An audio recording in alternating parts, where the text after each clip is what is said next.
Friday morning video like பண்ணிக்கோங்க, சேனலை subscribe பண்ணிக்கோங்க.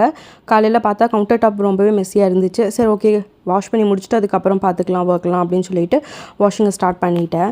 நல்லா ஸ்க்ரப்பர் வச்சு நல்லா க்ளீனாக வாஷ் பண்ணியாச்சு. யூஸ்வலாகவே இது ரெகுலராக கழுவுறனால பெருசாக ஸ்ட்ரெயின் எதுவும் இருக்காது. ஒரு சாட்டிஸ்ஃபேக்ஷனுக்காக தான் அது க்ளீன் பண்ணுறதே. அண்ட் பண்ணி முடிச்சுட்டு அதுக்கப்புறம் எல்லாத்தையும் செட் பண்ணிவிட்டு அதுக்கப்புறம் பாப்பாவுக்கு கூல் ரெடி பண்ணுறதுக்காக எல்லாத்தையும் எடுத்து வச்சுட்டு எம்டி ஸ்டமக்கில் லெமன் வாட்டர் குடிச்சு முடிச்சிட்டேன். குடிச்சது இப்போ ரெகுலராக இது குடிக்கிறங்காட்டி ஒரு 3 days குடிக்கல கண்டினியூஸாக. எதனாலனா அப்பாவுக்கு சாமி கும்பிட்ற ஒர்க்கு அது இதுன்னு சொல்லிட்டு அந்த 3 days கண்டினியூஸாக குடிக்க முடியல. பட் இன்றைக்கி மறுபடியும் அதை கண்டினியூ பண்ண ஸ்டார்ட் பண்ணிட்டேன். அதுக்கப்புறம் பாப்பாவுக்கு கூழ் ரெடி பண்ணிட்டேன். இன்றைக்கி கஞ்சி கூழ் தான் கொடுக்கணும்.